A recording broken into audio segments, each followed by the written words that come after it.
শিৱসাগৰত বিজেপি কৰ্মীৰ বিৰুদ্ধে ৰাজ্যৰ দলৰ এজাহাৰ দাখিল বিজেপি আইটি সেলৰ নীলু নেওগৰ বিৰুদ্ধে সদৰ থানাত এজাহাৰ দাখিল ৰাজ্যৰ দলৰ অখিল গগৈৰ বিৰুদ্ধে সামাজিক মাধ্যমত অপপ্ৰচাৰ চলোৱাৰ অভিযোগ বিজেপি কৰ্মীৰ বিৰুদ্ধে হিন্দু জলচুক্তি উঠাই পাকিস্তানলৈ পানী যোৱা যদি ভাৰতে বন্ধ কৰে তেনেহলে মই অনুৰোধ কৰিম যে চীনেও ব্ৰহ্মপুত্ৰৰ পানী বন্ধ কৰক এনে মন্তব্য অখিল গগৈ কৰা বুলি বিজেপি কৰ্মীয়ে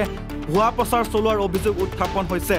শীঘ্ৰে এনে অপপ্ৰচাৰ চলোৱা সকলৰ বিৰুদ্ধে পদক্ষেপ লোৱাৰ দাবী ৰাজ্যৰ দলৰ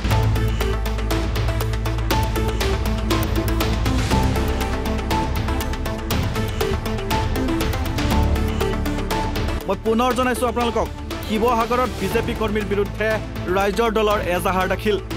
বিজেপি আইটি সেলৰ নীলু নেওগৰ বিৰুদ্ধে সদৰ থানাত ইতিমধ্যে এজাহাৰ দাখিল কৰিছে ৰাজ্যৰ দলে অখিল গগৈৰ বিৰুদ্ধে সামাজিক মাধ্যমত অপপ্ৰচাৰ চলোৱাৰ অভিযোগ বিজেপি কৰ্মীৰ বিৰুদ্ধে ৰাজ্যৰ দলে ইতিমধ্যে এজাহাৰ দাখিল কৰিছে নীলু নেওগৰ বিৰুদ্ধে হিন্দু জলচুক্তি উঠাই পাকিস্তানলৈ পানী যোৱা যদি ভাৰতে বন্ধ কৰে তেনেহলে মই অনুৰোধ কৰিম যে চীনেও ব্ৰহ্মপুত্ৰৰ পানী বন্ধ কৰক এনে মন্তব্য অখিল গগৈ কৰা বুলি বিজেপি কৰ্মীয়ে ভুৱা প্ৰচাৰ চলোৱাৰ অভিযোগ উত্থাপন কৰিছে ৰাজ্যৰ দলে আৰু তাৰ পিছতেই সদৰ থানাত এজাহাৰ দাখিল কৰিছে নীলু নেওগৰ বিৰুদ্ধে ৰাজ্যৰ দলে মই পুনৰ জনাইছো আপোনালোকক শিৱসাগৰত বিজেপি কৰ্মীৰ বিৰুদ্ধে ইতিমধ্যে ৰাজ্যৰ দলে এজাহাৰ দাখিল কৰিছে বিজেপি আইটি সেলৰ নীলু নেওগৰ বিৰুদ্ধে সদৰ থানাত ইতিমধ্যে এজাহাৰ দাখিল কৰিছে ৰাজ্যৰ দলে 25 এপ্ৰিল 2025 তাৰিখে দিনৰ 2:20 আমি শিৱসাগৰ সদৰ থানাত নীলু নেওগ নামৰ এগৰাকী ফেচবুক ব্যৱহাৰকাৰীৰ বিৰুদ্ধে আমি এটা কেছ দিছোঁ মানে গোচৰ তৰিছোঁ আৰু গোচৰটোৰ কাৰণ হ'ল কি যে তেখেতে ফেচবুকত আমাৰ শিৱসাগৰৰ সন্মানীয় বিধায়ক অখিল গগৈ ডাঙৰীয়া তথা ৰাইজৰ দলৰ কেন্দ্ৰীয় সভাপতি শ্ৰীযুত অখিল গগৈ ডাঙৰীয়াৰ বিৰুদ্ধে ফেচবুকত কিছুমান অত্যন্ত মিছা ভুৱা কথা প্ৰচাৰ কৰিছে এটা এডিটেড তেওঁলোকৰ এটা ফ্লায়াৰ্ছ তেওঁলোকে ইয়াত দিছে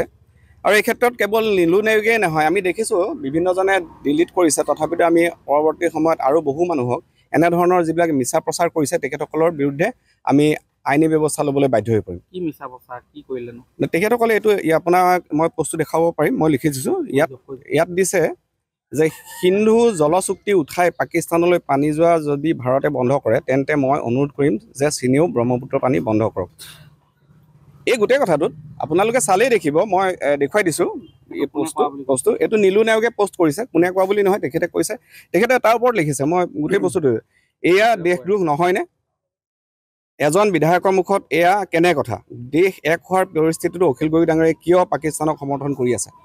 আৰু অখিল গগৈ ডাঙৰীয়াই কালি ইয়াৰ সম্পূৰ্ণ স্পষ্টীকৰণ দিছে তেখেতে কৈছে যে কোন পাখণ্ডই এনেকুৱা কাম কৰিছে বিজেপিৰ কাম নেকি তেখেতে পোষ্ট দিছে আপোনালোকে অখিল গগৈ যিটো পেজটো চালে দেখিব গতিকে এনেধৰণৰ কথা এজন ব্যক্তি কথা নাই বতৰা নাই কেৱল ৰাজনৈতিক স্বাৰ্থত তেখেতক দেশদ্ৰোহী বুলি ক'ব এইটো ভয়ংকৰ অপৰাধ আৰু ইয়াৰ ফলত আমি ভাবিছোঁ যে সামাজিক সংঘাতৰ সৃষ্টি হোৱাৰ সম্ভাৱনা আছে সাম্প্ৰদায়িক সংঘৰ্ষৰ সৃষ্টি হোৱাৰ সম্ভাৱনা আছে গতিকে এনেধৰণৰ কামবিলাকৰ পৰা আঁতৰি থাকিব লাগে আৰু পুলিচ প্ৰশাসনে জিলা প্ৰশাসনে এই ব্যক্তিগৰাকীৰ ওপৰত কঠোৰ ব্যৱস্থা গ্ৰহণ কৰি অতি শীঘ্ৰে গ্ৰেপ্তাৰ কৰিব লাগে বুলি আমি দাবী জনাইছোঁ এতিয়া বিজেপি কৰ্মীৰ বিৰুদ্ধে আৰক্ষীয়ে কি ব্যৱস্থা গ্ৰহণ কৰিব বা ব্যৱস্থা গ্ৰহণ কৰিবনে নাই সেয়া সময়ত লক্ষণীয় হ'ব শিৱসাগৰৰ পৰা পাৰ্শ্বজ্যোতি গগৈৰ প্ৰতিবেদন নৰ্থ ইষ্ট নাও